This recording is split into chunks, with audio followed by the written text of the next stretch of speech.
With me now, lead global security analyst for the Washington Post Intelligence, Josh Rogin. I'm also joined by presidential historian Douglas Brinkley. So good to have both of you here. Talk to me about this, Josh. I mean, they're saying that this is a routine agreement with Qatar, is it? There's a long history of U.S. defense cooperation agreements with lots of different partners where they buy something from us, we help them train on that something. We do that in America, and we do that on U.S. bases. It should be non-controversial, actually, Laura. It should be pretty standard and pretty routine. The problem here is twofold. One is that some parts of the MAGA base, like Laura Loomer, are Islamophobic and hate Qatar for a lot of reasons that have nothing to do with this base, and they're going to attack anything that has to do with Qatar. But what she said is that no Islamic country should have any presence on U.S. bases, which is the definition of Islamophobia. And then the second problem is that the Trump family has a long history of quid pro quo deals with the Qataris, including the plane, including the Trump golf course that's going to be built in Qatar, including the $1.5 billion that the Qatari Investment Authority dumped into Jared Kushner's firm. And when you have that kind of corruption, when you have that kind of sort of relationship, it's impossible to know where the personal interests and the national interests begin and end. So for some valid reasons, there are concerns because we don't really know how much of Trump's love of Qatar is related to his real desire for Qatar to really know how to fly those F-15 so that they can work with us in the war on terror or whatever, and how much is just quid pro quo. Well, talking, Douglas, about what that impact is, I mean, that's coloring a lot of the reaction, obviously. Can you expand a little bit about what the impact of that will be? Well, I think part of it was the fact that Israel had to just bomb Qatar, right? I mean, to kill Hamas. So and we hear about Qatar in the news where we're not sure where they are. Now, if you go there or you go there, we see how modern it is and what an important strategic ally that country is for the United States with the Persian Gulf, Middle East. And to his point, Josh's point, Idaho's, mountain, the whole mountain range there in Idaho, it does this a lot. Singapore's there right now training of pilots, but the rollout came out so clumsily in my mind that people are immediately confused. Does it mean we're allowing, Qatar into a base in the United States in southern Idaho, or does it not? No, it means they're training with U.S. Air Force. Not in a vacuum, because this announcement came weeks after Trump signed that executive order that guaranteed Qatar security, and which is frankly a huge commitment to a non-NATO ally. This is a country that Trump was once, by the way, very highly critical of. I want you to listen to what he said back in 2017.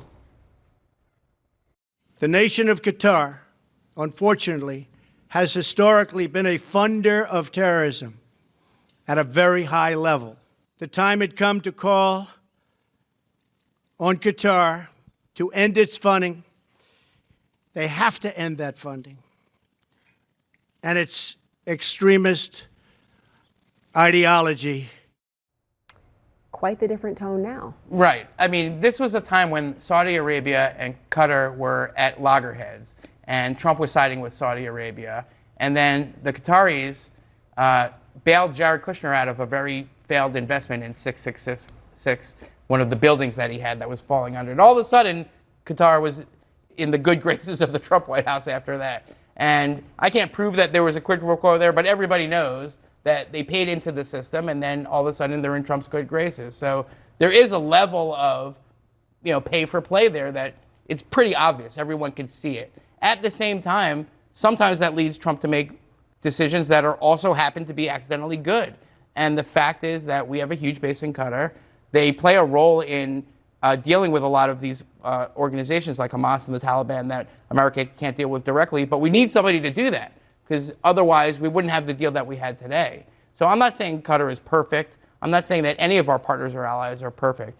But what you see in 2017 to where we are now is partly because Trump and his team realized that the Qataris are valuable partners, and partly because they paid him off. And both of those things are true at the same time. Let's talk about the Nobel Peace Prize. I'm fascinated by the run-up to it, and of course, who actually got it as well.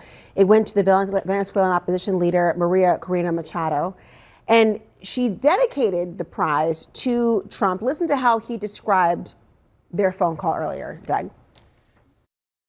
The person who actually got the Nobel Prize called me and said, I'm accepting this in honor of you because you really deserved it. That a very nice thing to do. I didn't say then give it to me though. I think she might have. She was very nice, and I've been helping her along the way. They need a lot of help in Venezuela. It's a basic disaster. So, and you could also say it was given out for 24, and I was running for office in 24. Sort of posting a flag of where he thinks maybe 2025 is the year he would join 4 U.S. presidents who have received the Nobel Peace Prize. Jimmy Carter getting it after he left office as well, though. Contextualize this moment for us that he did not get it this time. Well, I think he's the one who's promoting himself, right? And there was no chance in hell he was going to get it. Now, you don't think so? No, you could look at a first term with the Abraham Accords if you wanted to argue it. But right now, the big moment, they already had decided and voted before the peace ceasefire between Israel and Gaza right now, so he couldn't be a beneficiary of that. But he is running for it for the following year. But nobody I've ever seen announces they deserve a Nobel over and over again. It's just seemingly unseemly if you're even a touch old school. I mean, the presidents that won it, Theodore Roosevelt for mediating the Russo-Japanese War, Woodrow Wilson, and the end of World War I, and Barack Obama was more of an aspirational one when he won. But it makes no sense that Trump would have been on the short list this year, but he's playing it for next year.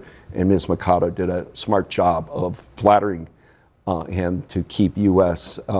Venezuelan relations, from her perspective, on track. Yeah, I don't think he's going to get it next year either. I think the Nobel Committee sent a very clear signal here. 2 signals, actually. One, self-promoting yourself for the Nobel Prize doesn't work, okay? They're not going to be bullied into it. They're not going to be shamed into it. They're going to choose who they want to choose. 2, by choosing the Venezuelan opposition leader, what they signaled is that their values are about promoting people who stand up to tyranny on behalf of democracy, okay? That's not Trump's values.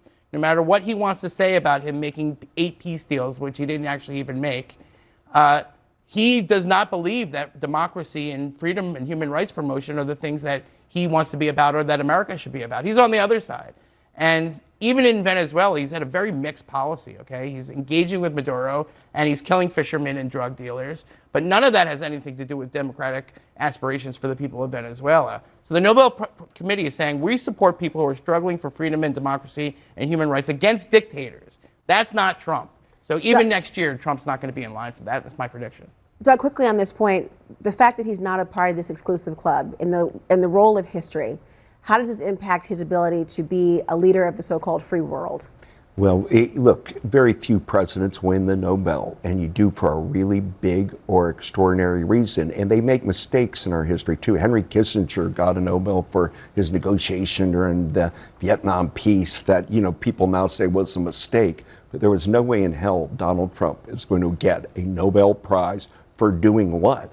For tweeting or true socialing, bigotry or dividing people, hate language. It wouldn't be a natural fit with the Nobel, but he doesn't seem to get that. He just sees it's like getting his own reality TV show, or I deserve an Oscar, I deserve an Emmy, I deserve this award because I'm the greatest.